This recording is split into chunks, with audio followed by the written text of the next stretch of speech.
So welcome everybody to this forum for the candidates for the Parkland College Board of Trustees. I'm Carolyn Cassidy Trimble. I'm with the League of Women Voters and responsible for sort of gathering all the volunteers together. You probably know that the League of Women Voters and the NAACP, who are co-sponsors of this along with the News Gazette, are totally dedicated to voter issues, to having everybody who should be able to vote, and to having all of the possible information for voters out there. So that's what tonight's forum is about. I will turn it over to Holly Wilper, our moderator. Thank you. Good evening. I'm Holly Wilper of the League of Women Voters of Champaign County. On behalf of the League of Women Voters, the NAACP, and the News Gazette, I welcome you to tonight's candidate forum. Candidates for the three open six-year terms are Rabel Burge, Eugene Donahue, Rochelle Harden, Gregory Knott, Richard Taylor, and Dana Trimble. And also tonight we have the candidates for the single two-year term that's open, Bianca Green, Becky Dinsmore, John Howell, and Kathleen Robbins. The forum guidelines are as follows. Each candidate will be given 2 minutes for an opening statement. Then I will ask questions submitted by the audience. Each candidate will have 1 minute to respond to those questions. And then at the end, each candidate will have 2 minutes for a closing statement. If you are in the audience and you have a question that you would like to ask our panel, please feel free to give the question to one of our ushers, and it will be brought up here to me. Please, if at all possible, we will only ask questions that all of the panel can answer, so don't ask questions that are just specific to one candidate. Thank you. So, let's go ahead and begin. So we will begin with our 2-minute introductory statements, and Mr. Burge. Thank you. My name is Rabel Burge. You see, I'm a candidate for a 6-year term. Unfortunately, Parkland College faces the same problems and situations of all community colleges. Reasons are a combination of declining enrollments, a lack of promised and legislated state of Illinois funding, changing missions from the original mandate, and an overcapacity in some programs and under-enrollment in others. However, I'd like to think of Parkland as the People's College, as it is the key component of our community and we all use it for so much. For example, to learn and experience technical and manufacturing employment skills, for certification in such medical and technical areas as nursing, dental hygiene, audiology, and more recently, pilot training. For some, Parkland represents a path for transfer to a 4 university. For others, it is a way to find out if college is for them before making a financial investment in a 4-year university. Parkland offers adult education opportunities in areas through their business training and community education programs. And of course, the cultural events, such as going to the theater, the art gallery, a planetarium, which are visited regularly by people in the community. The athletic programs are extensively reported in the local paper and attract students who might not ordinarily continue their education. However, not to be forgotten are the many stories where a Parkland instructor has got a student back on the right track, and you've read many of those in the News Gazette. I've been through most of these situations, not only as a participant instructor, but on committees to evaluate programs, to decide scholarship recipients, but on committees to evaluate, and select future instructors. I look forward to the evening's discussion. Thank you. Thank you. Mr. Donahue. Good evening. Thank you. I'd like to thank the League of Women's Voters, the NAACP, and the News Gazette for providing this opportunity to share my experience as I seek my first term as a Parkland trustee. I am Eugene E.J. Donahue. I currently reside in Savoy. I'm the CEO of the University of Illinois Community Credit Union. I have a bachelor's degree from Elmhurst College, where I served as a member of the alumni board there for 7 years, and I hold an MBA from Northwestern's College School of Management. I'm also the proud father to a son who is among the approximately 20,000 students enrolled at Parkland and continue to be a strong supporter of community-based education. Beyond my service to Elmhurst College, my volunteer experience includes board positions at Spurlock Museum as treasurer, the History and Traditions Committee of the University of Illinois Alumni Association, which is working to celebrate 150 years of the university, and I also serve as a board member for the Illinois Credit Union Association. I became CEO of the U of I Credit Union in 2008 and have had the pleasure to serve over 50,000 or close to 50,000 members, customers, and during that time have doubled the credit union in assets and increased our service to the community. I spent almost 3 decades in not-for-profit financial services, and I look forward to bringing my financial background to Parkland College, especially given these challenging times in our state of Illinois. As a trustee, I would work diligently on the long-term financial health of Parkland in order to be able to fulfill its mission of engaging the community in learning through its various programs and its degrees. My volunteer service, coupled with my financial background, gives me a unique perspective on how to help Parkland College continue as a premier educational institution for the communities of District 505, and I look forward to the opportunity. On April 4th, please vote for Eugene E.J. Donaghy. Thank you. Mrs. Harden.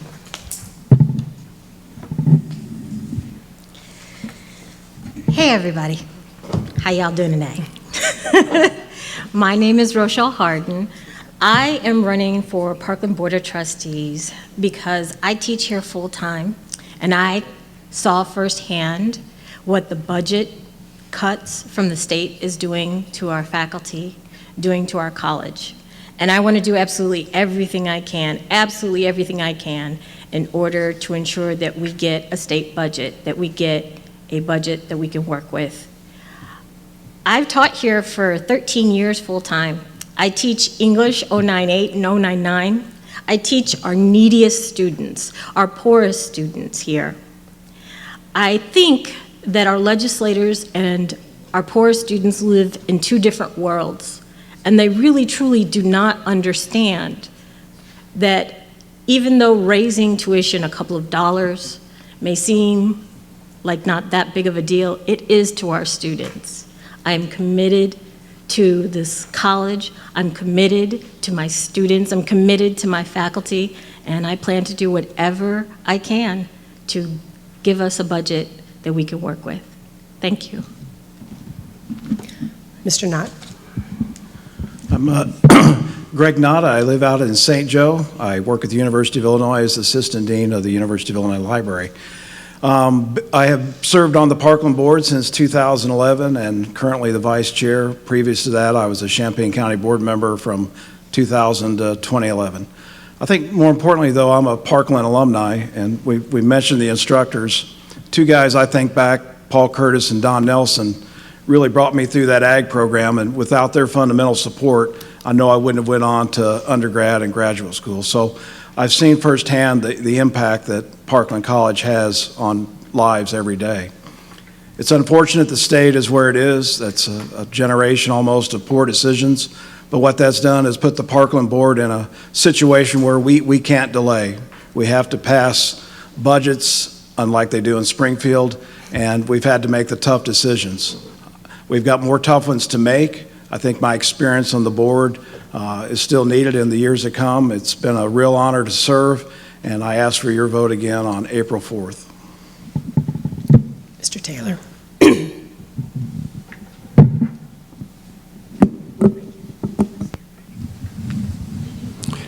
My name is Richard Taylor. I am running for the 6-year term. I'm an artist, I'm a designer, and I own a business in Champaign. 45 years ago, I started this business as an undergraduate student. Shortly after that, my involvement with Parkland started.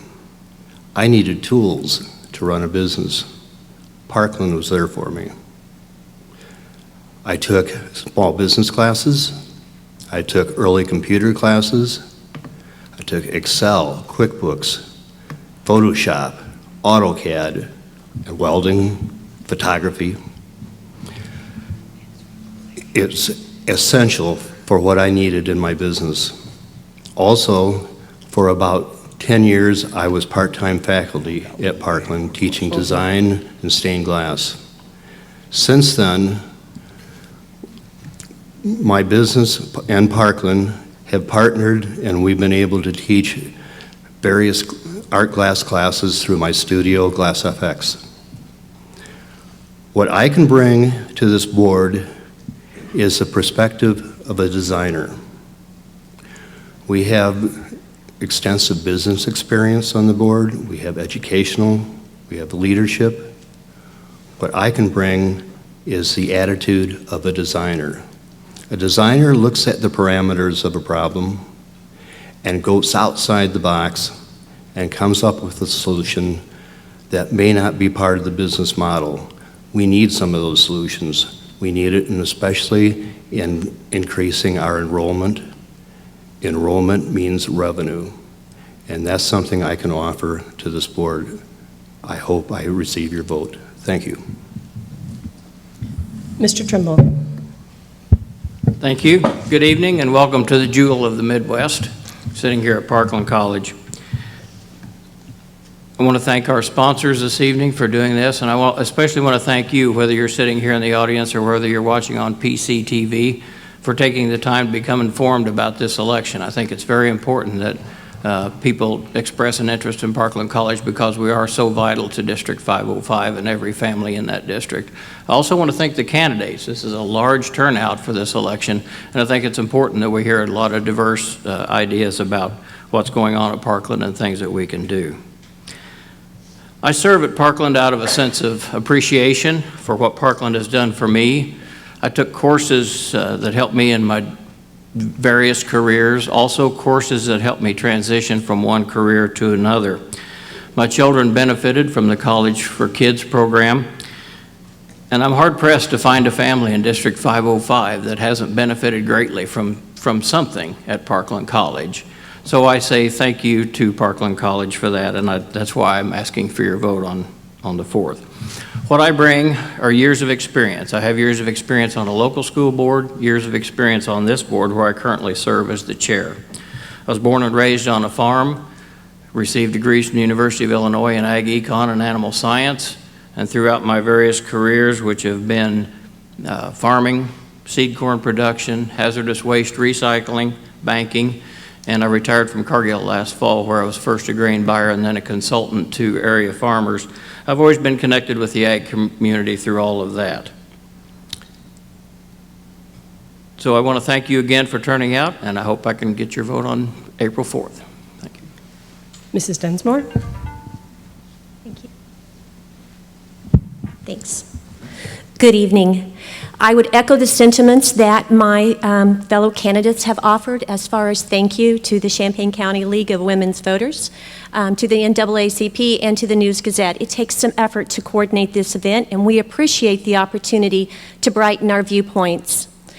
I am Becky Densmore, and I have the great privilege and fortune of working for Advance Ed. And what we are a nonprofit and a nonpartisan organization working with K-12 institutions across the world. We work in 70 countries, impacting roughly 20 million students and 3 million educators. We're the world's largest education community. What we do is we offer rigorous on-site evaluation for continuous improvement, helping K-12 institutions catapult to the next level of excellence. What I would like to do is bring that expertise and experience to Parkland College and help you as you look for continuous improvement, building toward the future, looking at the past, and then working to attain your mission.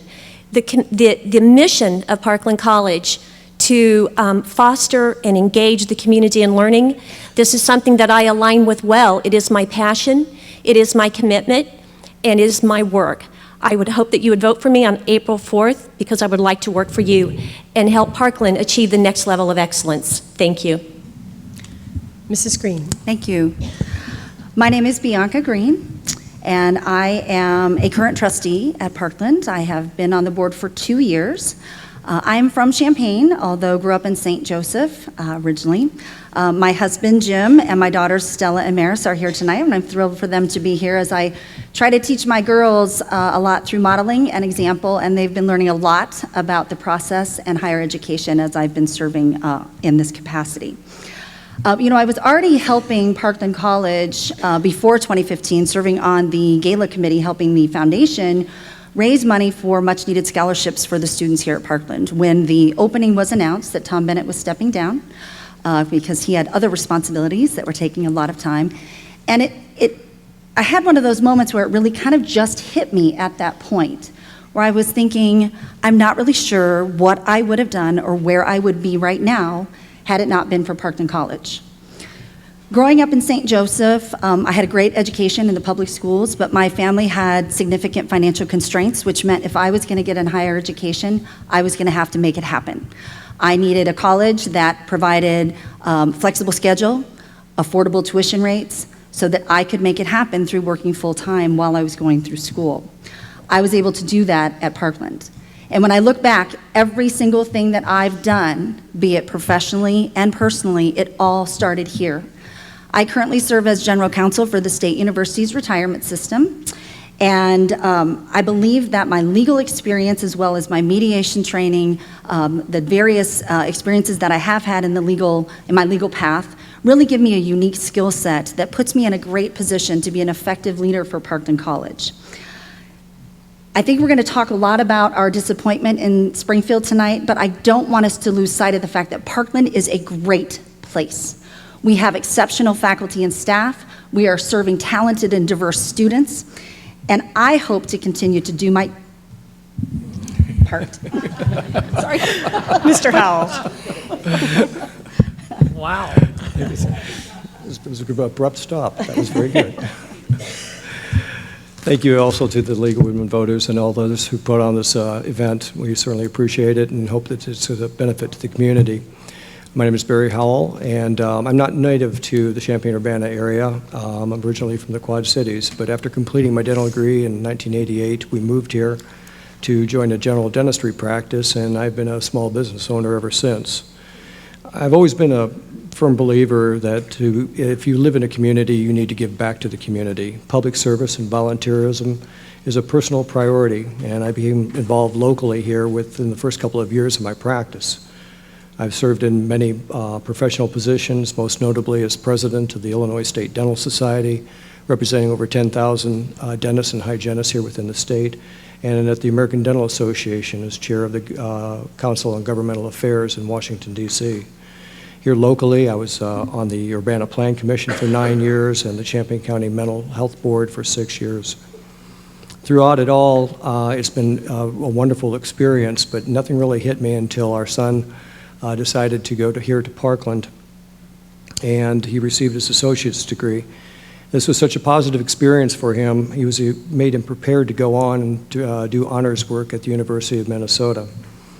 And that inspired me then to look at the Parkland College's hygiene program, and I've been on their advisory committee since 2008. I've been a guest lecturer to many of the students. I've been part of Parkland Dental Day since its inception. And my wife and I have also enjoyed supporting the arts through the Parkland Theater. It'd be my honor to serve on the Board of Trustees and bring my experiences to continue the tradition of excellence here represented by Parkland College. And I'd ask for your support. Thank you. Mrs. Robbins. Thank you, NAACP, News Gazette, and the League of Women Voters for putting this on. This is awesome.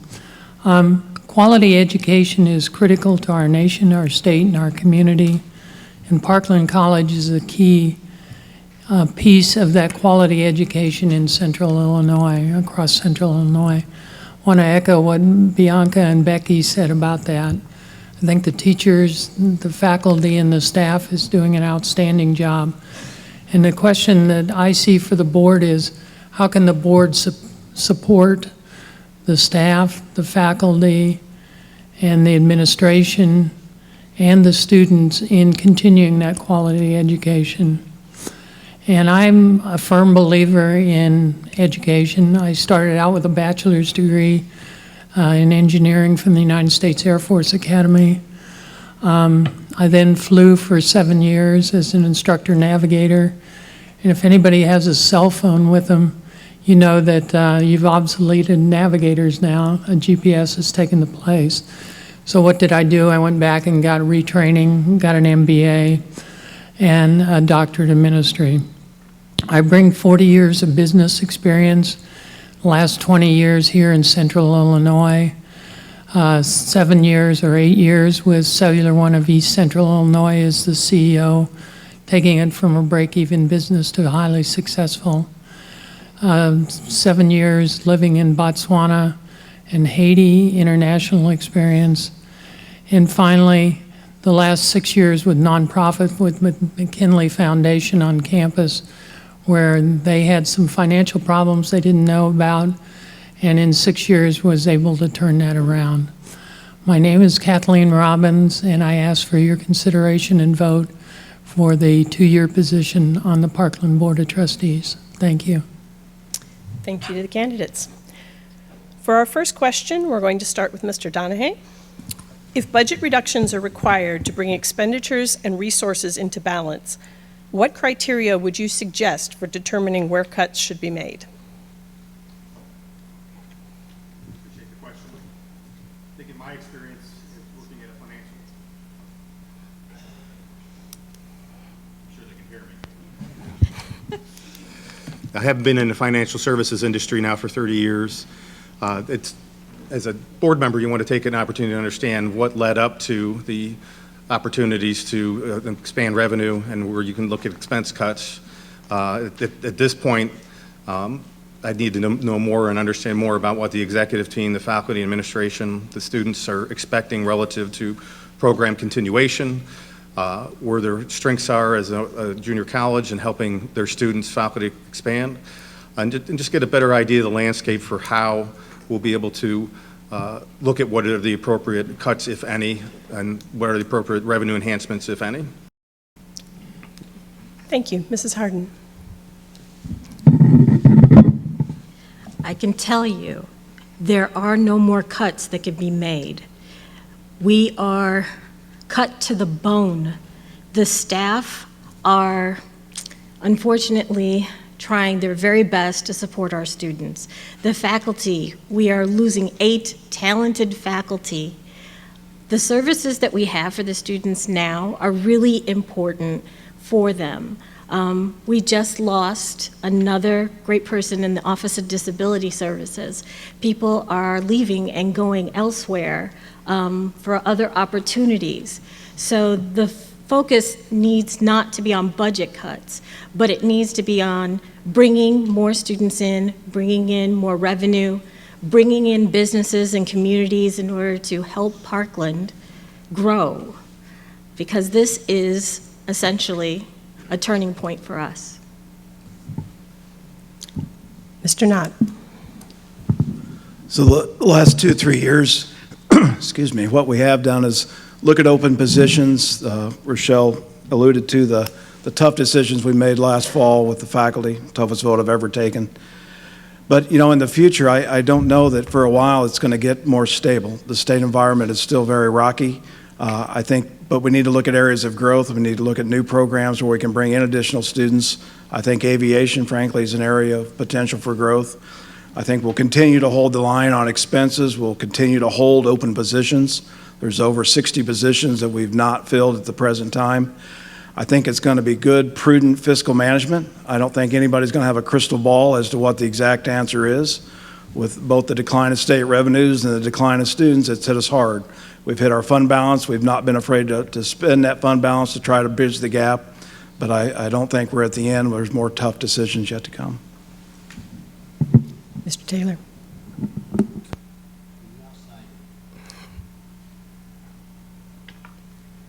From the outside looking in, I don't see that there are very many cuts that can still be made. Sure, there can be deferred maintenance. We can review health care costs annually. We have to increase enrollment. We've just hired a director of marketing and public relations, Stephanie Stewart, who has a big background in this exact kind of procedures. Hopefully, as a trustee, all of us, myself included, if I'm elected, will work with her and try to increase our enrollment in imaginative ways. We have 29 high schools. We need more outreach. We need to go into the grade schools. We need to increase enrollment. That's what we need to do rather than making cuts. Thank you. Mr. Trimble. Thank you. Mr. Knott's right. We've made some very tough decisions. But I also have to agree with him that we may not be to the end of the road on those tough decisions, because until the state of Illinois can decide exactly how we're going to proceed, we have to look at reality. And I think what we try to be as efficient as possible. Every program and every course is reviewed every year for enrollment, for revenue and those aspects. We just have to continue to evaluate everything as we go. Increasing enrollment, of course, is a key to this, and we do have a lot of enrollment initiatives going. We have a lot of people who work with those who first register and then don't show up for class, or first register and don't pay tuition on time. A lot of initiatives running like that to encourage students to stay with us. So it's an all-encompassing issue. We have to look at every aspect of the college. We have to look at every aspect of revenue, including enrollment, to see what we can do going forward.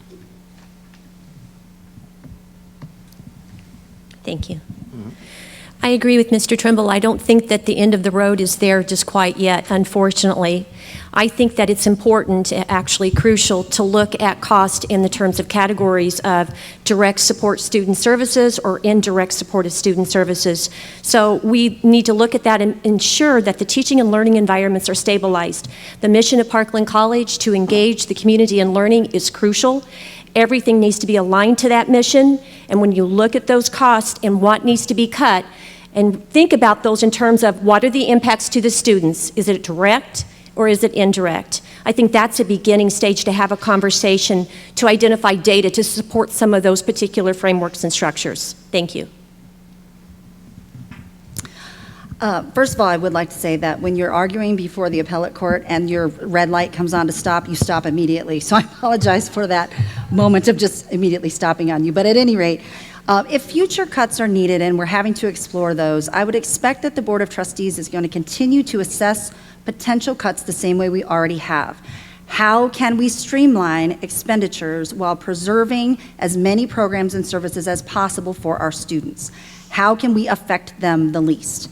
And I also agree that we do need to continue in our efforts, and we have a huge push toward trying to increase our enrollment here. Enrollment at 2-year and 4-year universities is down nationally. This is nothing that's unique to Parkland, but I think we have a really unique opportunity to highlight our career programs, get those students in here so they can start to begin that successful path in their future in a different way than maybe they might be thinking about it at this point. Thanks.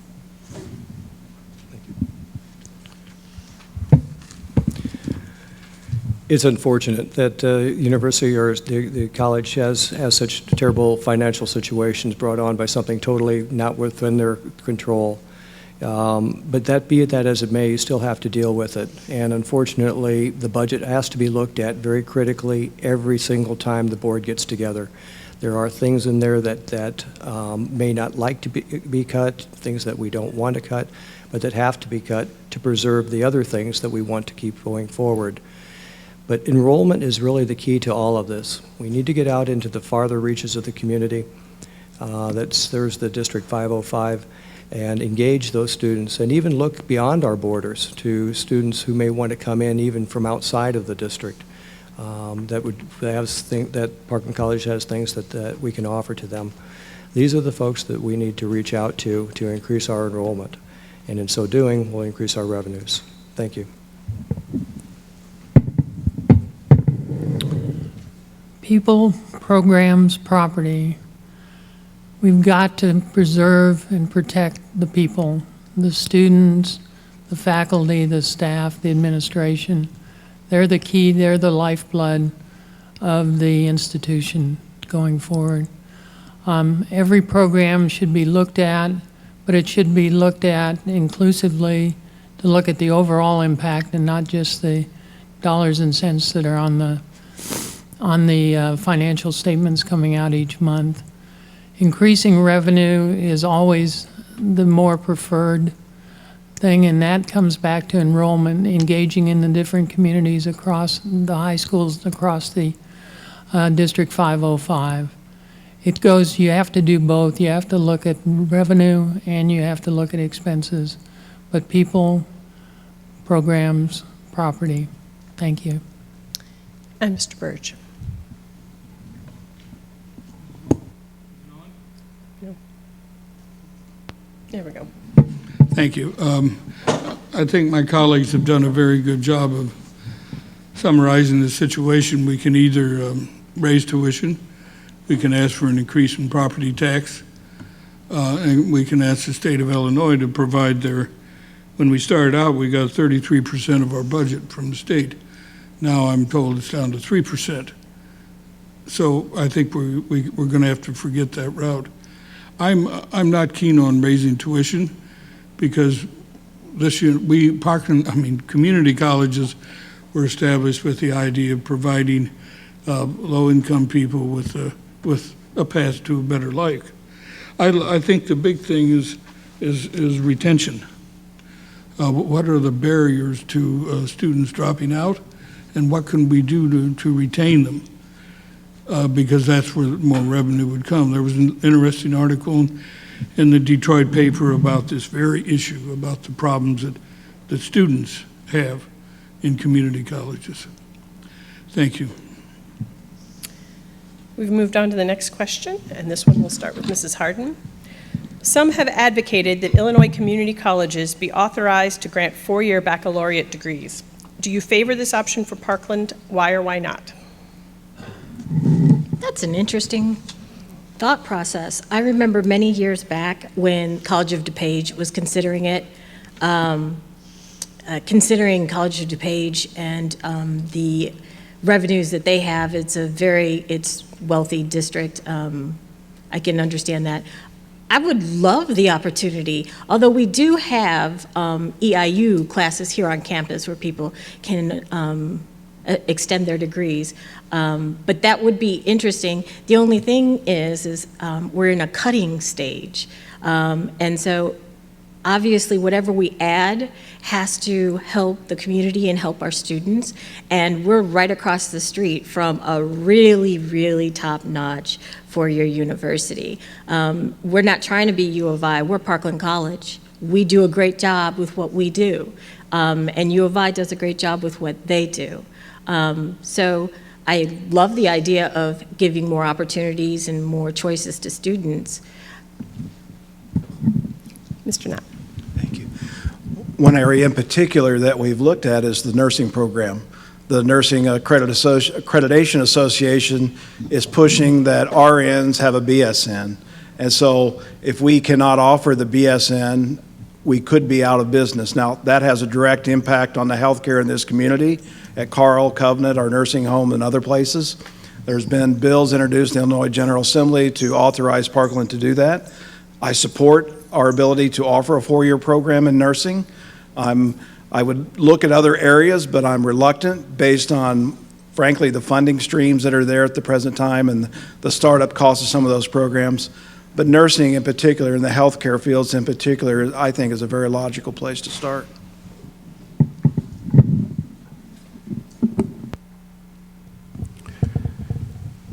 In 2 years, we were going to have some changes at the state level, both in the executive and the legislative branch, with all of your help. And at that time, this would be the time to start looking at other possibilities when we start receiving the fund. The state of Illinois owes the taxpayers and the residents public education. And in 2 years, we are going to have some changes. And when these changes happen, this would be a good time to start exploring other opportunities, like Parkland being having four-year curriculums. Thank you.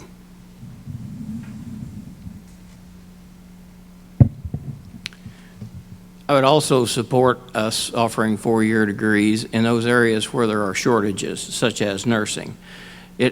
Yes, there would be some expense in startup, but we would evaluate that exactly the way we evaluated the aviation program that we started and exactly the way that we evaluate ongoing programs here at the college. If it looked like that it would be prudent for us to offer that four-year degree because there would be revenues associated with tuition that would come in from that and also some state money that would come back from that, then I think it would be prudent for us to do that. And again, maybe not in every area, but in those areas where there are shortages, such as we see now in healthcare, I think it would be a good idea. Thanks. I too would support four-year degrees. I would support it in a very phased approach, a careful study. Wanted to make certain, agreeing with Mr. Trimble, in that really wanting to look at, is there a need for that particular skill? Don't want to be pumping out four-year degrees just to be pumping them out, but to actually have viable career options waiting for students and to address our community, our employers' needs. So definitely I would support it. This is an issue that we've been talking about on the Board of Trustees, and I am in favor of it in a very limited capacity. The nursing program that we offer is exceptional. What I'm learning, however, is that 50% of nursing students who complete their 2 years at a two-year institution are not able to get into a public four-year nursing degree program, which means they are then faced with a private school option, and now their tuition and fees are skyrocketing. And so at Parkland, we're constantly trying to evaluate the workplace demands and the needs, and we are hearing over and over and over again from our employers within the district, we want nurses with bachelor's degrees, and I would certainly be in favor of us exploring that option and putting it in place. Thank you. Coming from a healthcare background, I'm going to echo what everybody else is saying about nursing. Absolutely. If it was possible, if we could, if Parkland College could withstand the startup costs, or maybe involve some sort of corporate co-sponsoring of this, it would be a tremendous asset. You know, the University of Illinois has a medical school starting up here pretty soon, and that's going to increase the demand on healthcare services. So looking at healthcare as being an opportunity for a four-year degree would certainly be the place to start. That being said, however, we have to also look at what our operational costs are going to be and whether or not the school could support it, and not lay the burden totally on the student for the, in terms of tuition to bring in the revenue.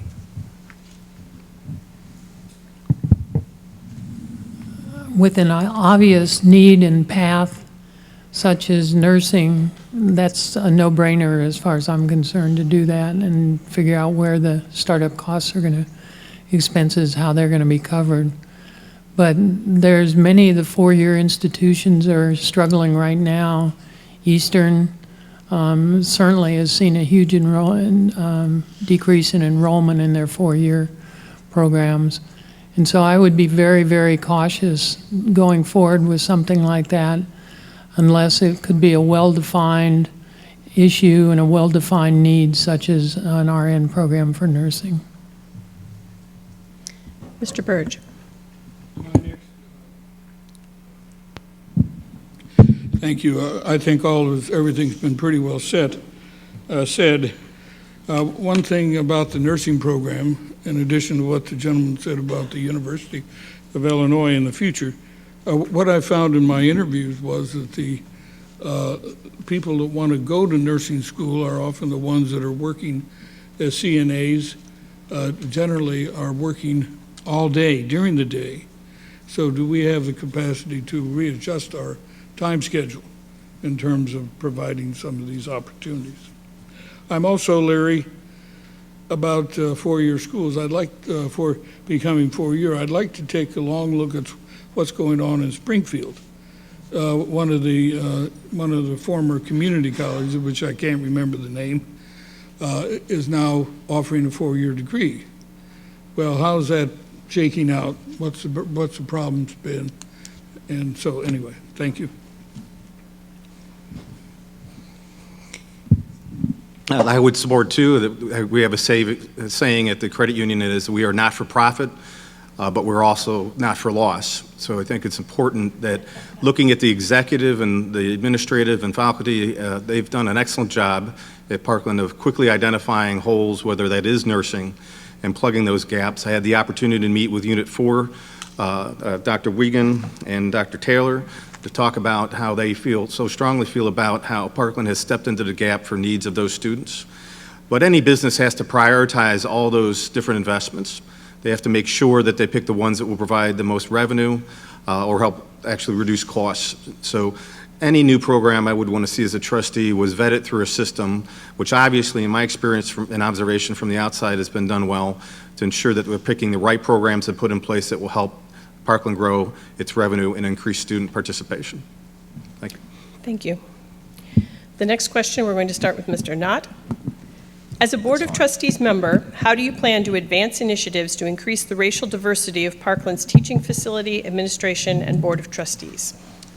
Well, I can tell you nationally it's a huge issue in attracting minority candidates to our pool as faculty members. I think it's been articulated at some of our meetings, the challenges. I'm a trustee nationally on the Association of Community College Trustees in D.C., and we've talked about that very thing, about why would you want to come to Illinois right now? Why would you want to come to Parkland College right now? I think the fiscal things that we're in only exasperate that process. But I think more importantly, you have to have a welcoming campus. You have to make people feel included. They need to feel wanted. They need to see people that look like them. And that's not something that we probably have done enough of. But I think when you look at diversity efforts, students want to see a teacher that looks like them, an instructor that looks like them. And so it's an ever ongoing effort, and certainly we're committed to do that. And I know we have a long ways to go, and as a trustee, we'll continue those efforts. Thank you. Mr. Taylor.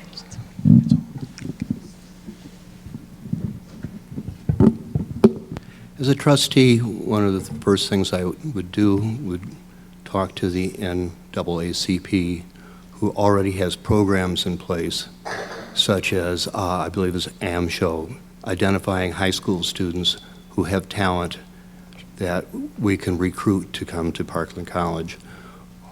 I'm assuming that there's also programs like that to come up with talented faculty that through not just a Champaign chapter, but other chapters can reach out to individuals who have talent and encourage them to come and apply when positions open at Parkland College.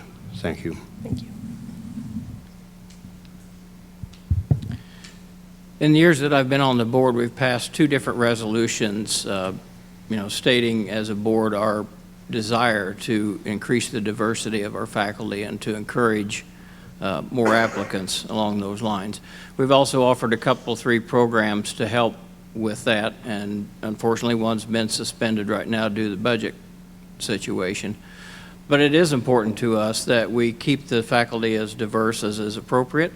I think those resolutions speak to that, and I think we will continue to look for other ways that we can encourage diverse candidates to apply. You know, equity in education is just a huge issue on the national, local, and state levels. The bottom line is, I would ask the question of when we talk about increased diversity, by what ethnicity? By how much? Have we brightened that goal? Have we looked at that and said, okay, we want to increase diversity by what? Which stakeholder groups? And identify the benchmarks that can help you get there. So have an end in mind. Begin with the end in mind, have a goal, take a look at that, break it down, use incremental steps, and then focus on those activities and strategies that will help you meet that particular goal. At Parkland, we have a mentoring program that we call Together We Achieve, which currently involves 3 to 4 faculty members who work with diverse students for free. If they identify themselves as somebody who wants to be part of the program, we try to get the word out. And I would love to see us be able to find a way to expand that mentorship so that we can start to identify those diverse students who are right here at Parkland that are showing the leadership skills and the educational talent that would make them a great fit for Parkland in a faculty or staff position. And I think that we can go a long way toward that. It's just a matter of kind of honing our focus and figuring out how to make that happen. Increasing diversity in both faculty and student population is a challenge. What can we do as a board? What can the college do to entice those folks to come to the school from within the district, from the perimeters of the district, from out of the district? How do we get faculty that will represent a diversity across the board? I think one of the largest markets we have for the faculty side of it is in Chicago. If we have openings, and we will have openings when the money comes back and we can start hiring faculty again, then looking at the opportunities here within the state to bring people down from the metropolitan areas down to the Champaign-Urbana area and to work here at Parkland is one of our best opportunities. And when you have a diverse faculty, then you'll get a diverse population of students. When you're laying off faculty and staff, it's tough to increase diversity at that time. But we have a challenge right now. We're talking about, I think everybody on this panel mentioned increasing enrollment while we go along. We have a new director of marketing and public relations, and putting together a program to recruit minority students, to look at that on the short term in the next year or two before the state gets its act together, I think is critical to do that. And the desire, I mean, the need for diversity, I think, is obvious in our country, and I would think the board can be part of that, helping that happen. Thank you. Mr. Burge? I'd like to go back to the issue of retention. I would look at our present minority students, so to speak, and ask them the questions. Are you affected by such things as lack of or food deprivation? Are your living conditions adequate? Are you stressed financially? And are you working too many hours outside of the classroom? I think I'd like to focus on what minority students are doing today. Can we improve that situation with the hope of attracting others in the future?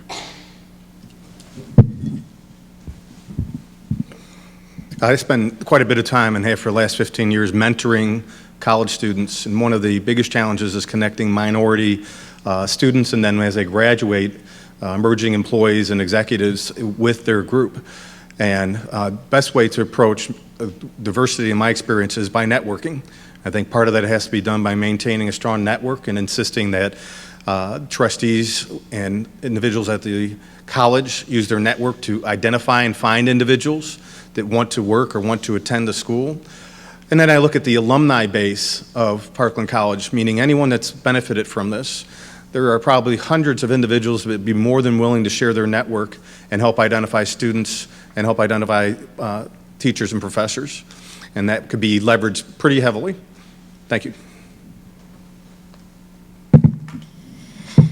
As the only person of color up here, it's hard to acknowledge the greatest failing of letting go 8 of the faculty members. 2 of them are African American. 2 of them are African American males, one of them who teaches in the Together We Achieve program. We're letting him go. He's an important support system. Mr. Knott talked about creating an environment that feels safe and welcoming. Tracy Dace is part of that welcoming environment, and he's being let go. Jason Keist, he is another part of that welcoming environment, and he's being let go. I understand the decisions that the board had to make in order to let these people go, but if you really are invested, then you will find a way to keep the most talented faculty members who also happen to be people of color. Next question, we're going to start with Mr. Taylor. After having dismissed several tenure-track faculty members, cutting programs, and raising tuition by 16% over the last 2 years, do you think it's appropriate to continue with sports programs?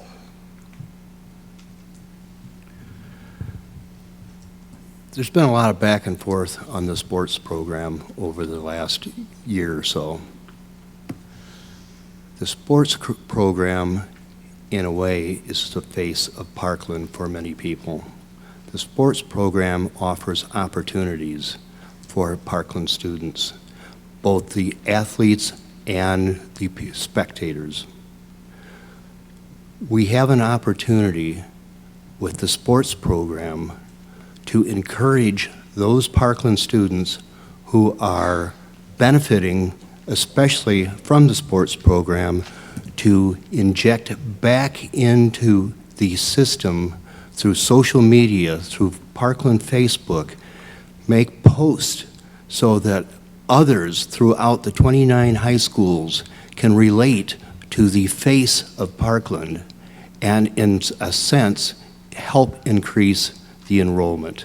I think the athletics at Parkland are critical.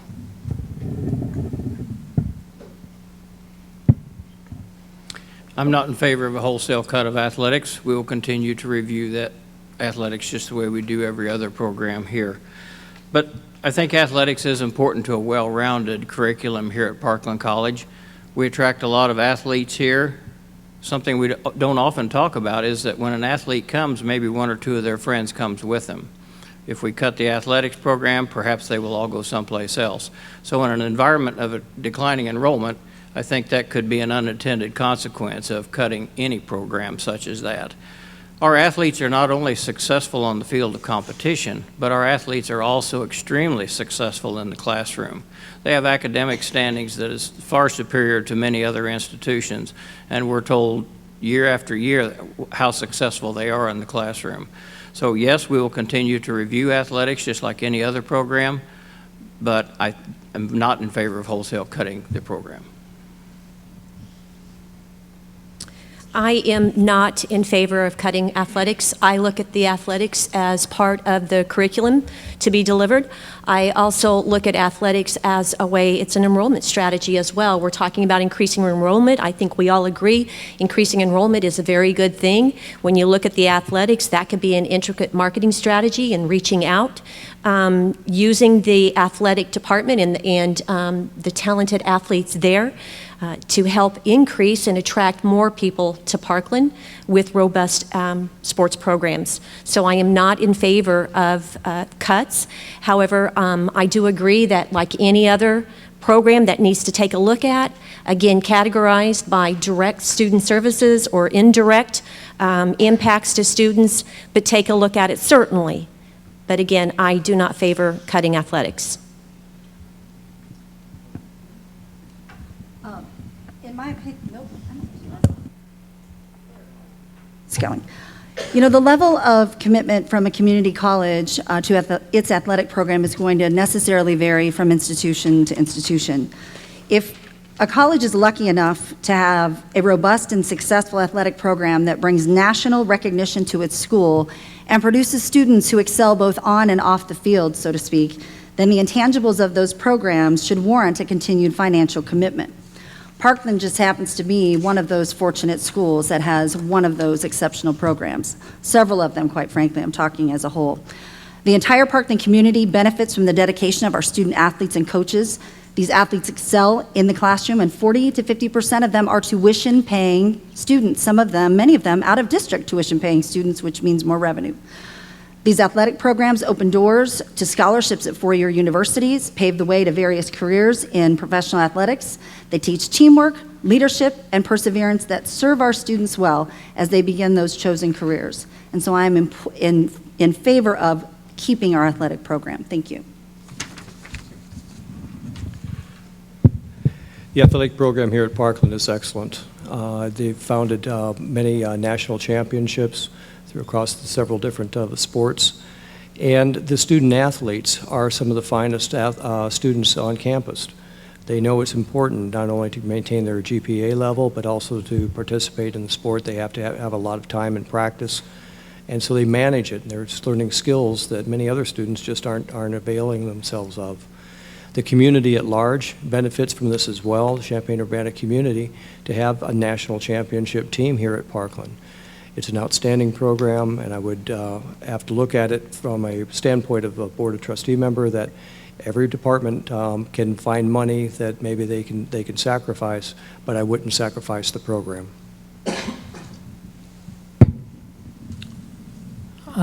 Everything's on the table, but nothing is decided.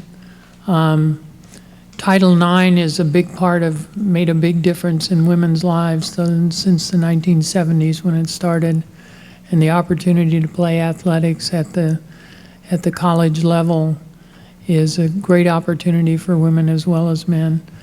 And the intangibles that Bianca was talking about a minute ago are critical to be putting into that mix when you look at that before any decisions are made. Thank you. Mr. Burge? This is what I call, the question is what I call, let's not throw the baby out with the bathwater.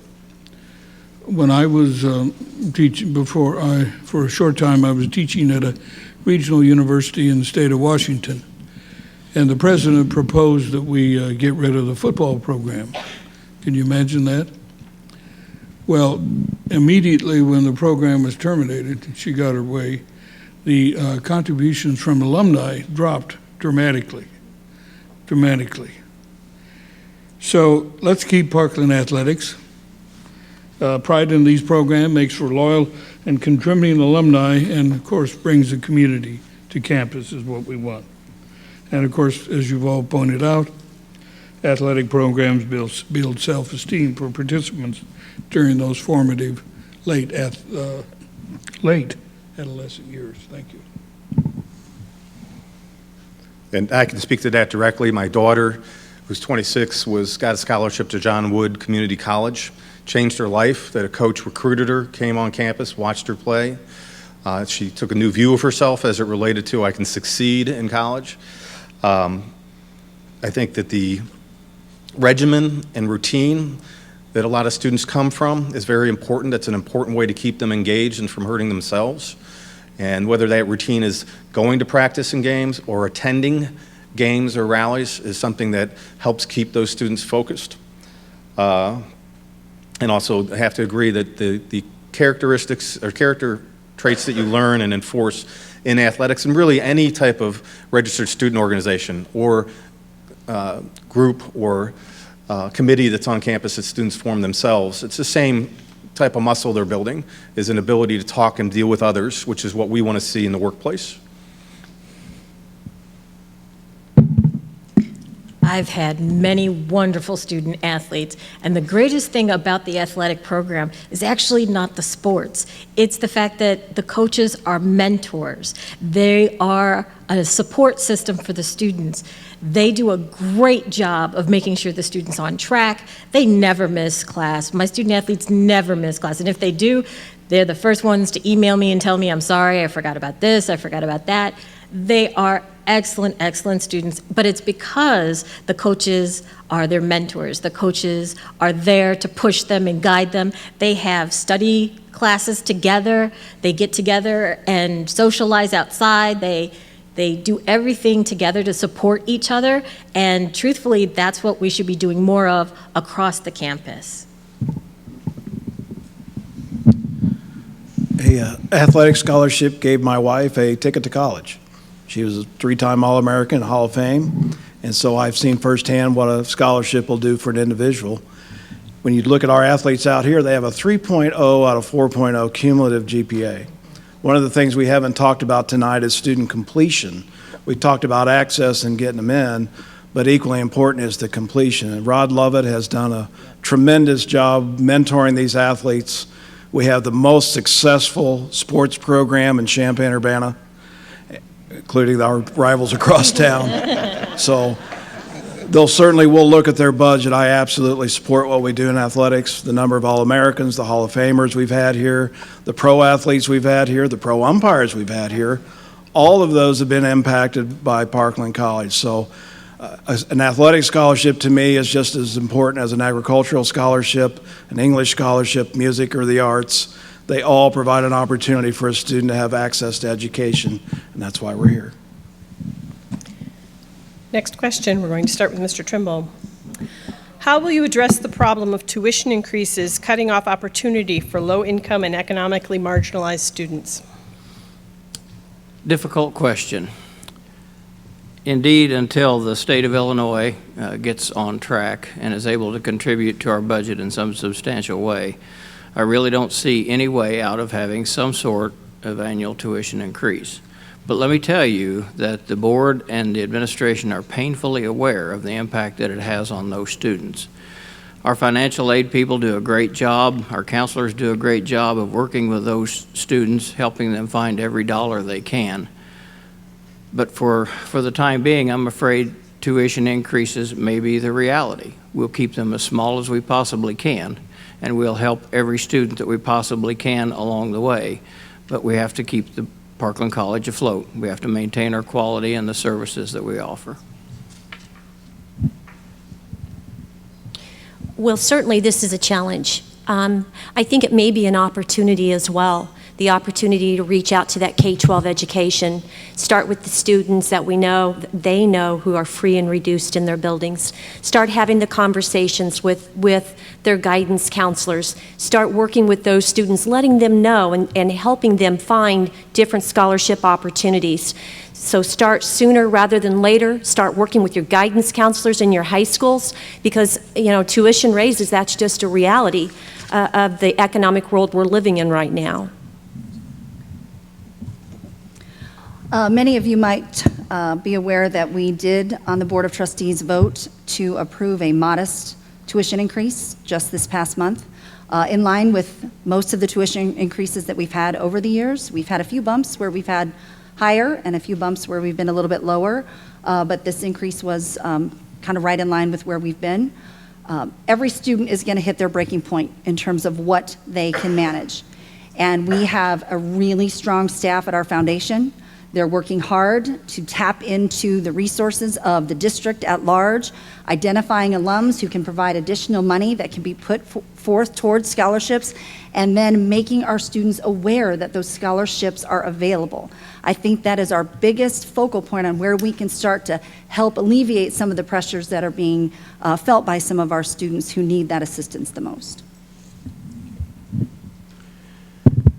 It's unfortunate that Parkland College's current tuition is one of the highest in the state for community colleges. Where do we go from here, and how much higher can it go? And where do we price out that students who really need the education? It's a tough and challenging question. Allowing for scholarships and seeking out monies outside the university into the community from corporations that the foundation is doing is one of the best things that we can do for our students. But at this point in time, with the current economic situation, we're going to have to continue to look at the tuition increases as a possibility, but not as a first choice, and continue to find scholarship money as much as possible for those students that are the most disadvantaged and can take advantage of it. Two words we've heard a bunch tonight about is recruitment and retention. And the recruitment, the key to that is looking at scholarship opportunities, working with the guidance counselors in the different high schools, and working so those students that feel they can't ever afford to your college, give them a path forward to doing that. And the second thing is retention, looking at how can we keep kids in school that are doing good, that are successful. What can they do? The Parkland Foundation, the Chamber of Commerce corporations throughout the District 505 area, all of those should be tapped in the near future because we need to keep them in school, not out. Thank you. Mr. Birch. I agree with what the candidate just said. I'm not keen on increasing tuition until we have demonstrated to the public that we are doing everything in terms of examining our internal costs and particularly programs. I think those have to be continually looked at in terms of whether we should go ahead. Asking for more property tax, I guess I sort of lean in that direction because we are very popular. It's not that I don't think it's that big of a burden. This is a fairly wealthy region rather than raising student fees. I think, as has been said several times, it's hard to know where the state of Illinois will land, and really accept that we have to continue to prioritize and look at what are the best investments in serving the community, and work with the administration and faculty to really prioritize the best choices. And that is something in terms of looking at tuition raise that has to be considered. I'd go back to my comment I made about networking and alumni and advocacy, is that these are times that the college and the alumni, fans of the college, can go to work and also go out there and help promote what would be a good message. I, for one, having a son here, would be more than happy to step in any situation and advocate for Parkland College in any type of forum, meeting, or event. And I believe that there are others like me out there, and they must be taken advantage of and create more of a many hands make light work environment. Thank you. The reality is, for some of our poorest students, that every time we raise tuition, that means that the students have to take out more loan money. Financial aid doesn't cover everything, and with no MAP grants from the state, that means they have to take out more loans. If they have to take out more loans, then their refund check is lower. Refund check is lower, that means that they have less money for their bills, for their rent. Then they have to work more hours in order to pay for their rent. They're working more hours, they have less time to devote to their studies. Less time they have to devote to the studies, the longer it takes for them to get their degree, the longer it takes for them to get their degree. Unfortunately, it becomes a cyclical process. I honestly think we should do something really crazy. I think we should lower tuition. I think it would do a wonderful job of bringing in students. Even across at U of I, international students pay a lot, but we could pay less. Three things come to mind. I'm a foundation board member, so we've ramped up our fundraising efforts to try to increase the number of private scholarships. Advocacy, despite what's happening in Springfield, we still need to be there as trustees to tell our message of why this community college impacts East Central Illinois. On the federal level, the Higher Education Reauthorization Act is going to be looked at this next year. We were in DC recently to talk about Pell Grants. One of the things we advocated for very strongly was year-round Pell. One of the areas where we lose some of our students is over the summer. Year-round Pell can help ensure that there's a continuity of that student's studies between the spring and the fall semester. So I would say advocacy is one of the biggest things we do as a trustee. As a fellow elected official, you can look a congressman or a representative or a senator in the eye, and they have that same common ground with you, and that's the electorate. And so advocacy should be one of our main priorities.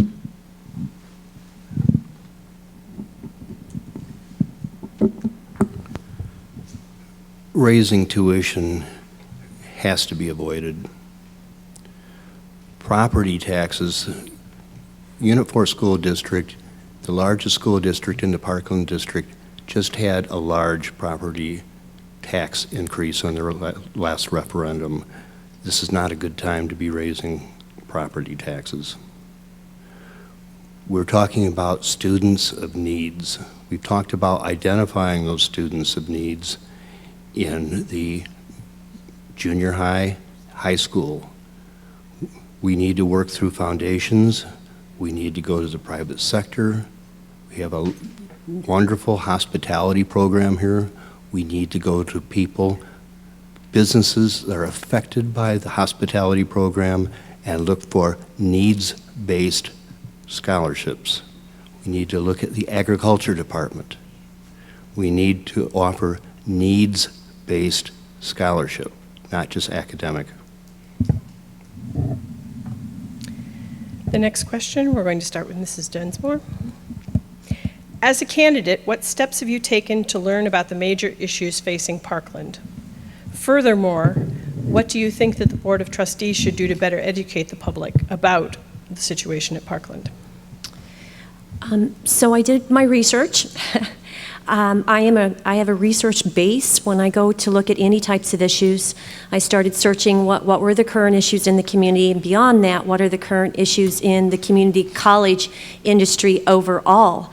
Because I think that our problems that we're facing here in East Central Illinois are not necessarily unique to what's happening around the country. So I think that was important.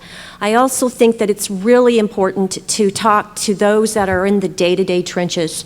So I've spoken to individuals who are with Parkland faculty and staff and got a sense of what they felt the issues were as well. Going forward, I think it's hugely critical to ensure that all stakeholders have a voice in what's happening, and that time should be set aside, be it a survey or even a focused group, to gain their sense, because I think that some of the answers are out there in the community college now. Thank you. After being appointed to the board in 2015, I feel like I have been in the midst of a crash course in issues facing Parkland College. There's a lot to be learned about Parkland. It's difficult to know how to best engage the public, but every time I get a Parkland board packet, every time I'm at a meeting, every time I send an email to Tom Ramage or reach out to Chris Randalls to try to better understand the tax levy issue or to try to better understand some of the issues facing us in Springfield, I'm constantly trying to learn how I can make the best decisions possible through that ongoing education on the job, so to speak. It's tricky to know how to best engage the public. We've moved our board meetings around within the district a few times. I think we have a plan to continue to do that. And we have an ongoing conversation about whether we want to start televising our board meetings. I don't know how many people would be interested in tuning in, but if we reach more people that way, I think it's a discussion we need to continue to have. When I first considered running for this position, and I started talking with friends who were encouraging me to do it, I realized that I really didn't know a lot about the intricacies of what was going on at Parkland, other than what my son was telling me, of course, when he was coming home from school. And so I went back and I started looking at old board reports and following the history forward. And one of the greatest resources I had was actually the website. There's a wealth of knowledge on that website about the history of Parkland, what the departments are going, what's going on in the different departments, what's available to the school, what's available to the students. And then I started going out to some of my legislative friends and talking to them, because I figured the number one issue that was going to be talked about here during the campaign was going to be the state's budget and how it's impacted Parkland. And everybody has grave reviews about how wonderful Parkland is, what a great job it does, how it serves the community in many different ways. But until this budget issue gets resolved and all, we're going to still be struggling to find a way to encourage more solutions for our students. Communications is difficult in good times and bad times. It's difficult, but it's critical. Unit 4 had a very unsuccessful campaign to move Central out of Central, but when they sat down and listened to the community, when they began to engage with the community, they came out and the $180 million tax increase that the community approved. Our job as Board of Trustees would be to communicate to the community the urgency, the things that are happening, like losing 2 of the full-time faculty, non-tenured, that are critical to the diversity effort within the community. Things like what it means for a rate increase to retention of students. These are the types of things that have to be communicated to the community. Thank you. I think what Trustee Green pointed out is that we have to seek as many venues as we can to get the word out. And they could be very small, as I hate to say, a book club or a local coffee club, or it could be a large venue like some of the local service organizations. But I think as a board member, that's really, the people need to have a chance to talk to us.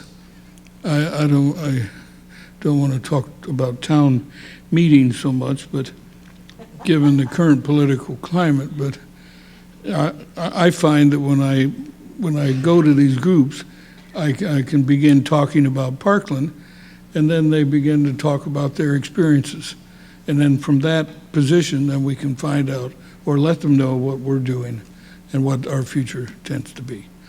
So I think community engagement, like what you talked about, is good. Thinking, looking at the honor to be sitting here today talking about it, did the normal research and reading, talked to Unit 4, had a chance to understand the pipeline they try and connect to Parkland, in terms of talk to longtime residents, neighbors, but most of the research that's come from me is my employees, is that 90% of the employees at the credit union have some type of tie as a student or have family members at Parkland.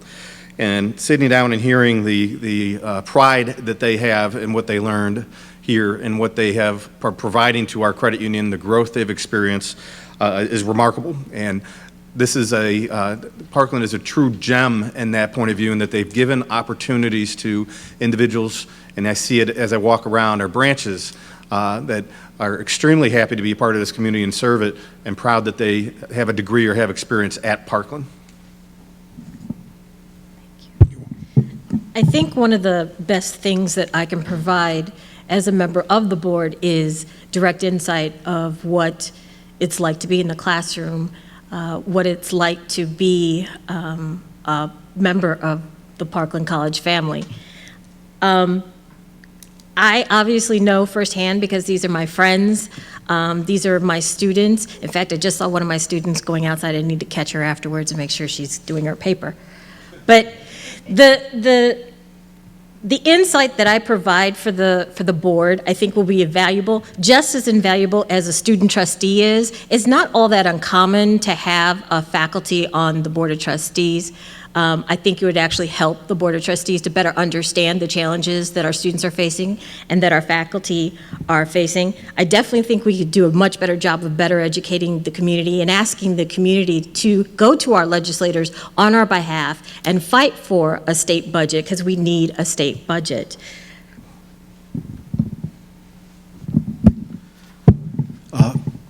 Two parts of the question. Education, I've been to all the meetings the last 6 years as a trustee, so I'm fully up to speed.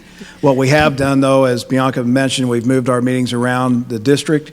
More importantly, what we finished a number of years ago was a tour of every single high school in the district. We went to every single high school board meeting. It took us a couple years, but if you imagine a district from Ogden to Leroy, from Arcola to roughly Fairbury, that's a lot of school boards. So it took us a while, but there was no better place than to get out there and engage those places where those students are going to come from. So that's what we need to do more of. There's not a week or hardly a day goes by that if I'm wearing my green, somebody doesn't come up and say, Parkland impacted me in this way. To me, that's an affirmation of the good job we're doing.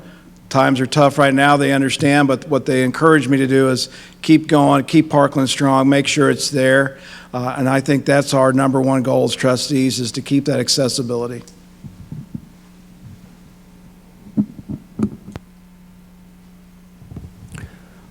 I think we should all get 50 signatures on petitions every year.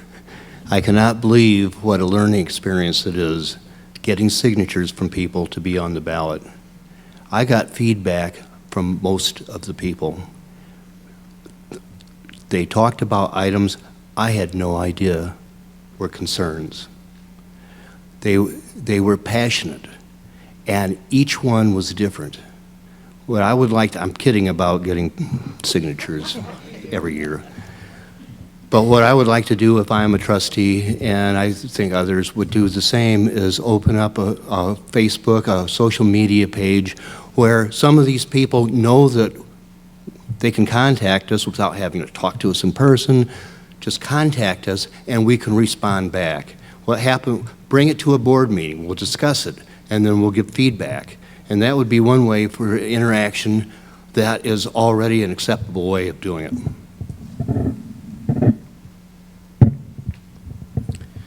I think 18 years on this board has helped me stay abreast of the issues that affect Parkland College directly, its faculty, its staff, its students, its administrators, and also the taxpayer of the district, because my job has taken me virtually from one end of the district to the other, talking to farmers up and down the roads. But another thing that our board does to stay abreast of issues that are at state and national level is Mr. Knott and Mr. Ayers are heavily involved in the state and national associations so that we can look at issues that are impacting other schools, how they resolve them. We can also figure out new ways to address issues here by talking to others in that way. Not only did we tour all the school boards recently, but prior to that we did those town hall meetings around the district. So we've been out trying to engage the communities. Dr. Ramage would hand out a card that said, please respond to ramage@parkland.edu with any questions, comments, or concerns that you may have. Question, and for this one, we're going to start with Mrs. Green. Oh, wait. No, mine started with me. Oh, okay. I'm sorry. I lost track there for a second. I just thought you hadn't answered this one yet. Parkland used to regularly hold a Futures Conference at which a diverse group of community members came up with ideas to address the college's most pressing needs. Would you favor returning to this community-based approach?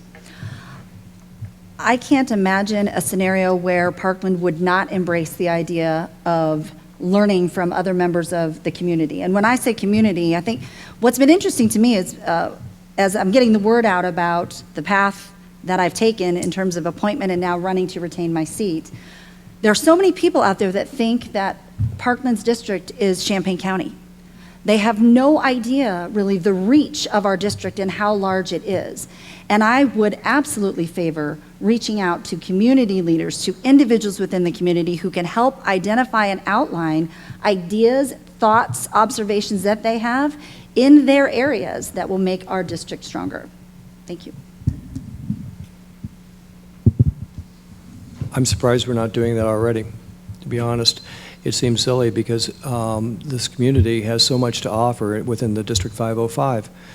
All the programs that are offered here and this educational opportunities through Parkland are utilized within our district. And the employers and the community services that hire these folks that are educated here, and all, we need to hear from them. We need to find out what their needs are, what their changing needs are, and where the technology is going, where we could adapt our classes and educational standards to meet those needs. It would be imperative that we held these types of meetings. Of course, yes. Why wouldn't we do it? The need for the stakeholders to feel like they have a part in the outcome of Parkland, that they have a say in it, that they have a direction in it, is the way you build support, the way you build knowledge within the community. So, of course, yes. Mr. Burge.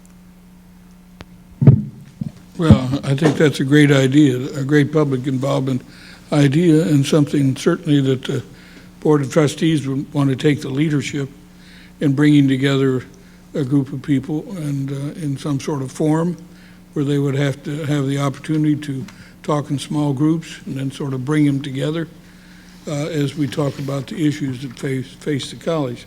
We also might ask the League of Women Voters to send us a questionnaire every year like they did for this, so we could fill it out all over again as we've had a chance to think about some of the issues we face.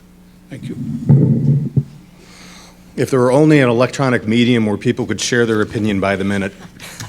We're all for that, right? I would say absolutely. This is, and also notably, it's already happening. Is that the communities we serve that do or do not know about us are openly talking about us by the minute and making comments, and so it's critical to engage them. I see this at the credit union where, when I was 30 years ago entered the workforce and asked about strategy, I was told that that's above my pay grade. The employees that are entering the workforce now expect to be a part of strategy and have a way to contribute at the highest level, and we actively engage that. So I would want to see that as a trustee, that we are reaching out not only in a future conference level, but in a way that we're doing it across the different ways people connect and comment on Parkland. I remember one of the first couple of years I came here, I was actually one of the moderators at a Futures Conference. It was in the gym, and all these tables, and all these people from the community came, and it was great because all of these people really cared about Parkland, and they had a lot of energy and a lot to give, and it was great. We got tons of ideas, and then we formulated, put it together. It was awesome. It was awesome for a classroom teacher to see that kind of passion. Also, just connecting with people and talking about what are the things that you're expecting of your future employers. What are the kinds of things that you need? What do you need us to focus on? And overwhelmingly, a lot of them at that time said computer. Computers, computers, computers, computers. The students need to know how to use computers. And of course, that affects my students because a lot of my students, unfortunately, don't have access to reliable computers and internet and things like that. I'm just jumping at the opportunity to advocate for Parkland College.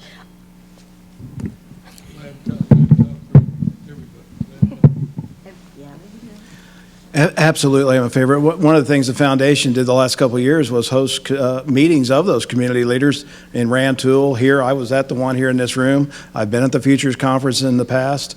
A number of our programs do engage their local alumni and business leaders, so we do a lot of engagement. I think the Futures, as Rochelle said, is an exciting way, so I see no reason not to do it, but it's only one of the mechanisms which to engage in the community. I think all of us have thrown out some good ideas tonight, so any way we can engage with those that pay the taxes and pay the tuition, I think we should do it.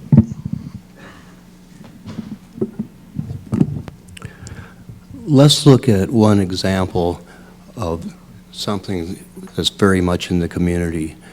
Right now, there's a very sound trend of farm to table.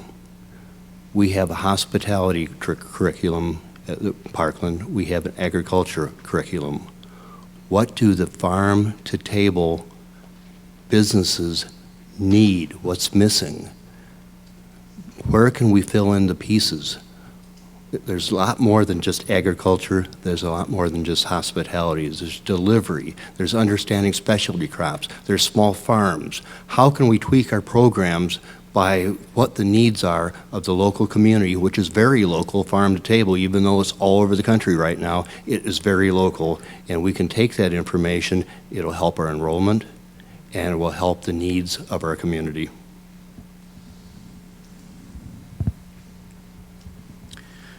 I've attended a lot of those futures conferences, and I think they were all good, and it may be time to return to that. I think everything cycles, and sometimes things peak and ebb and flow. So it may be time to return to those. But in the meantime, each of our departments has advisory councils available to them to gather the kinds of information that we're talking about. They've also done what they call bus tours, where they've some of the faculty and staff have loaded up on one of the Parkland buses and gone out and toured different facilities around the community to try and stay in touch. So it may be time to do some more futures conferences, but don't go away thinking that we're not doing some outreach now. I have also been a part of those future conferences, and they were so well run.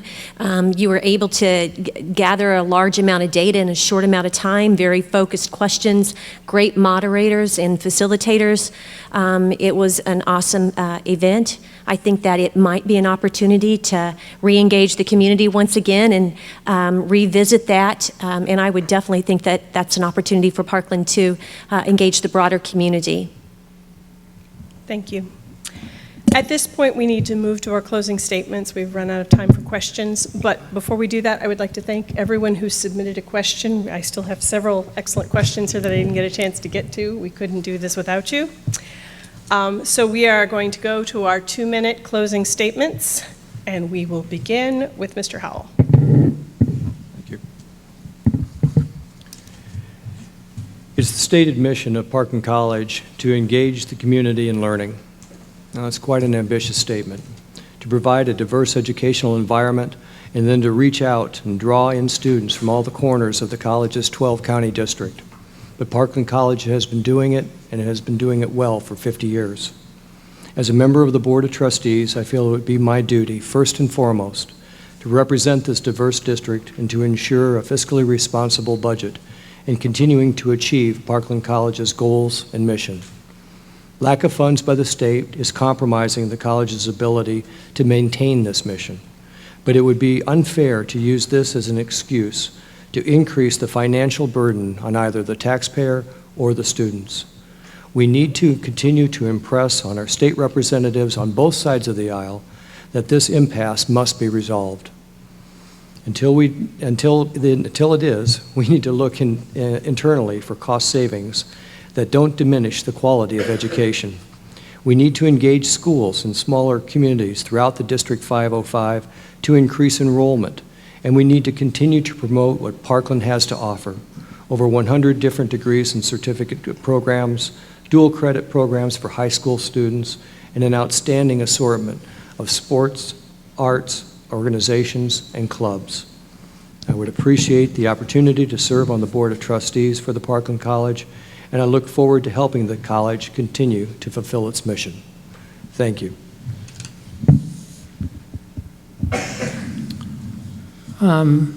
Parkland is an outstanding organization, a wonderful school, and a key piece of the educational opportunity for all our citizens in District 505 and across the central part of Illinois. The key of the Board of Trustees is to make sure that the faculty, the students, the staff have the tools, the programs, and the direction to be successful in the future. The state is making that more and more difficult.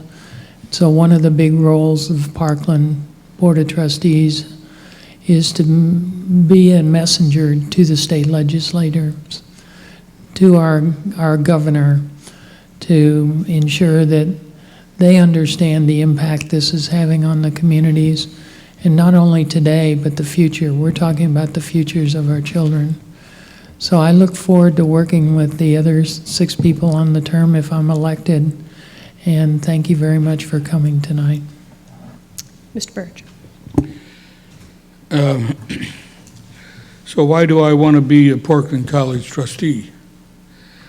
As a member of the Parkland College Board of Trustees, my top priorities would be to support the administration and the faculty in evaluating the present curriculum with a major focus on post-secondary skill level employment opportunities that lead to job placement.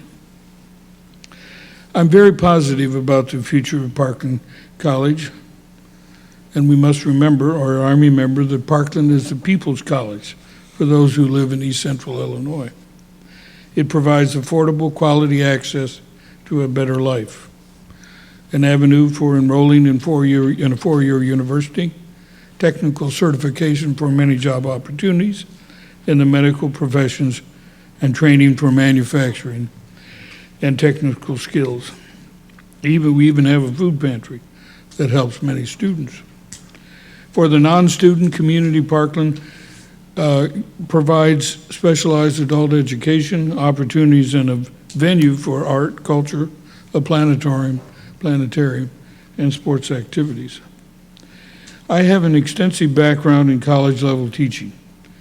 My business experience in community collaboration and leadership skills provide me with the right mix of experience for the Board of Trustee member that is responsible to both Parkland College and the private and public sectors of our community. I've been executive director and treasurer of a medium-sized professional organization and a board member for a not-for-profit with fiduciary responsibilities. In addition, I was partner in our family business, developing middle-income housing. So please help me getting out to vote on April 4th. A good turnout shows support for Parkland College. And of course, vote for Rabel Burge, position true on the 6-year ballot. My website is rabelburge, all one word, .com. I was trying to think of some sort of catchphrase for my campaign. I'll let you fill in the blank. Get the blank, vote for Burge. Have you figured that one out? Mr. Donahue. Well, thank you. The News Gazette published our answers for the questionnaire they put together. I received a call from Rick Darnell, who's the head of development for the U of I Foundation, and he explained how a group of Boy Scouts that he works with went to Parkland College and had an opportunity to visit with the aviation school. And he said that, I'm trying to find the right words, EJ, but if you were to get on the board, tell them to do more of that. And what it shows to me that Parkland has created a system. It's systematic, the engagement, the visits with the 29 different high schools, the committees, et cetera. And with that, I believe that Parkland's dedication to educating the communities of District 505, its commitment to diversity inclusion, its professional development and workforce development, and its loyalty to students it serves is critical. Maintaining and growing that level of excellence for Parkland College provides not only benefits for the students, but for this community.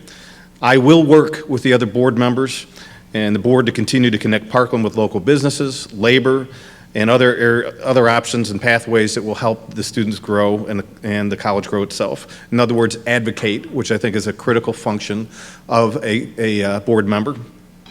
Parkland College has made a difference in the lives of thousands of students and families in our communities, and I look forward to continuing the strong tradition of excellence.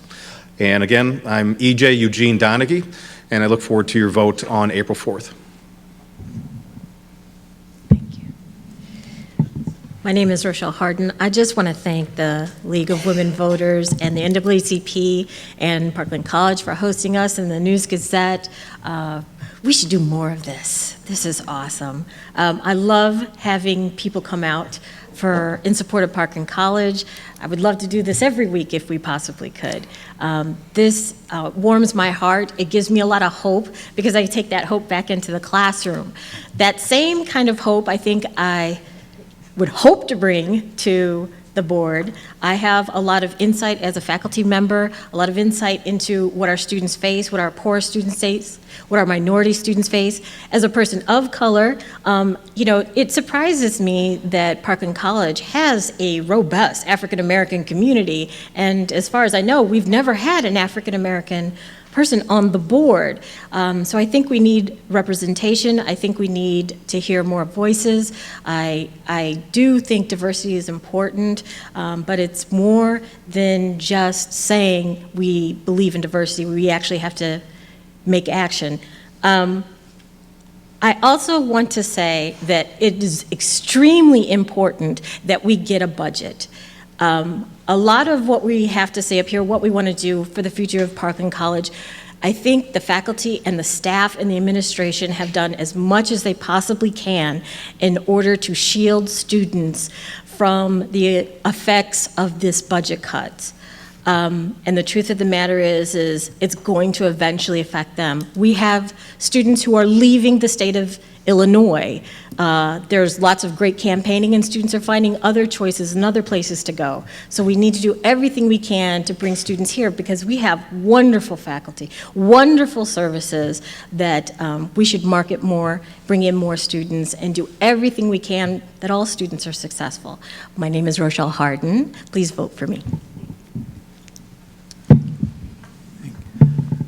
Every time I walk through those doors, I think of one single thing, and that's the students.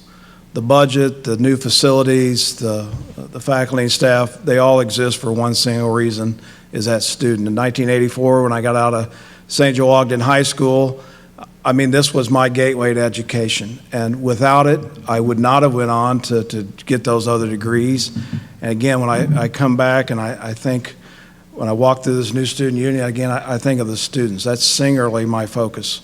To me, there's no greater feeling than being at Crannard in May, that's usually that second week, and been having the privilege to sit on that stage and watch the people come across that stage as they graduate. Those are people of every age, every ethnicity, and I think every single one of them has a story. And as a board member, we contribute just a little bit, hopefully, to the success of that story. I think when we look towards the future, that's what motivates me singularly. I call that my one day of pay. We don't get paid for this, but one day a year I do, and that's to be on that stage, to watch those people come across and to see their families, to see the excitement on their face, to see what they've achieved.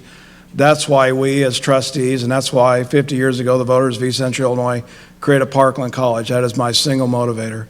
And that's what I want to stay focused on. I think all the people up here have that same passion, but singularly the students. That's why I ran. That's why I'm running again. I'm Greg Knott, and I ask for your support on April 4th.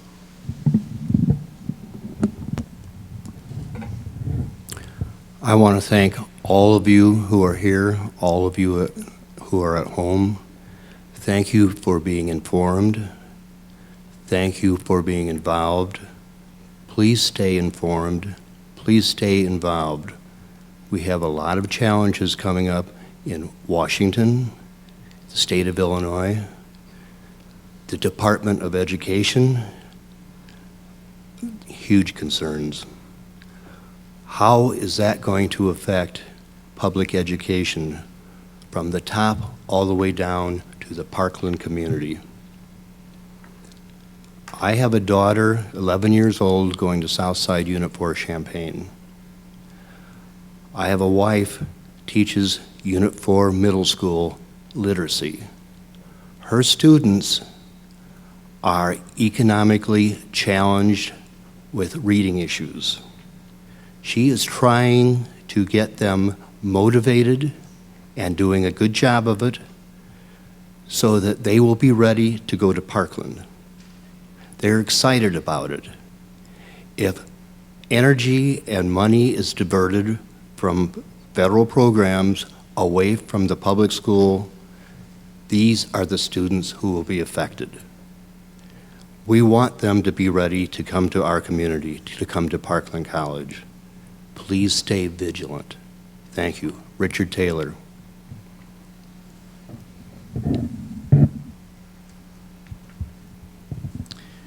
In my opening statement, I welcomed you to the jewel of the Midwest, and I really believe that. Parkland College is the jewel of the Midwest. We have outstanding facilities, we have outstanding faculty and staff, we have a diverse group of students, great programs, and we're high quality and respected throughout this nation. It's up to this board to maintain all the quality and all the services and all the programs that we can for the students. The students are our #1 priority. We're responsible to the taxpayers, but the students are our #1 priority. I think my differentiators as a candidate are my years of experience both on a local school board and my years of experience on the Parkland board, which I'm currently privileged to be the chair. The fact that I grew up on a farm and have an ag background and live in a rural community. I'm in the farthest southeast corner of the district. So I think I speak for rural communities on this board. I also want to thank the sponsors. I want to thank the candidates here. I think we've heard a lot of good responses from these candidates, a lot of good ideas. Also, again, want to thank you, who, whether you're in this audience or whether you're watching on PCTV. It's important to us, as Mr. Taylor said, that you stay involved and that you stay informed. We want to keep Parkland the jewel of the Midwest. I'm Dana Trimble, and I ask for your vote on April 4th. In my responses to the News Gazette, when we were asked about, are you optimistic about Parkland's future, I was wholeheartedly, yes, I am optimistic about Parkland's future. Education is without question an investment into our future, into our lives, into our community. And Parkland College has been that wheelhouse. They are the cog in our community. I am passionate about Parkland College. While I did not attend here, I attended a similar one downstate, and it was my gateway as well. I come to you from a background of education administration. Beyond that, I come from quality education. We accredit K-12 schools. I know what quality looks like. I know what rigorous evaluation looks like. I know how to use data and data analytics. Beyond that, I'm also, rule #1, I'm about the students. Teaching and learning environments are crucial. That is the heart and soul of what Parkland does. Yes, it does offer many, many things for the community, but beyond that, it also exists for the students that it serves. I hope that you would vote for me on April 4th because I can bring that education background and be your advocate for the teaching and learning environment on behalf of the students that you serve. Beyond that, thank you all, the faculty, the staff, the leadership here and at home. You're in the trenches day in and day out. I know it's not an easy job, but please know it's not a thankless job. As I mentioned earlier, you hear this? Is this on? Teasing me. As I mentioned earlier, I'm a proud alum of Parkland College, and I'm proudly serving as a member of the Board of Trustees at this point in time. I will tell you, though, that this is no easy job. No matter which one of us, what combination of individuals up here ends up on the Board of Trustees, we got a lot of work ahead to do. However, I believe that the responsible decisions that we've been making, our efforts at being proactive, are paying off.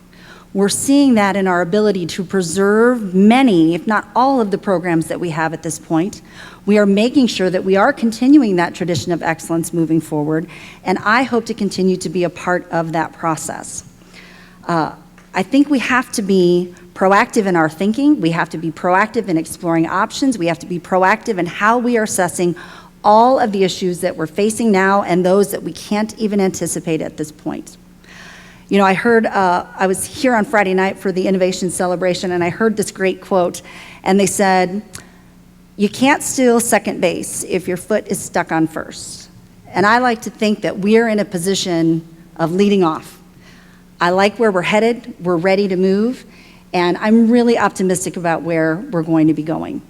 We've got some challenges, we're working through them. I hope to have the opportunity to continue being a part of that decision-making process, and I would appreciate your consideration on April 4th. I'm Bianca Green, and you can learn a little bit more about me on my website if you choose to do so, greenforparkland.com. Thank you. Thank you to all the candidates, and thank you again to the League of Women Voters, the NAACP, and the News Gazette, who sponsors this forum. Thank you to the ushers who gathered the questions from the audience, to our timers, Naomi Jacobson and Artist James, to my question sorters who kept me from going insane, Steve Rugg, Deb Rugg, and Patricia Avery, to Carol Rabiz and Carol and Cassidy Trimble and Nancy Williman, who made all the arrangements for this forum, and to Chris Foster, Mike Coulter, Rick Thompson, and Kevin Coogan, who have provided our technical support and who have made this broadcast live successful, and it will be rebroadcast later. The League of Women Voters would like to remind you all to vote on April 4th, and thank you for attending this forum. Good night.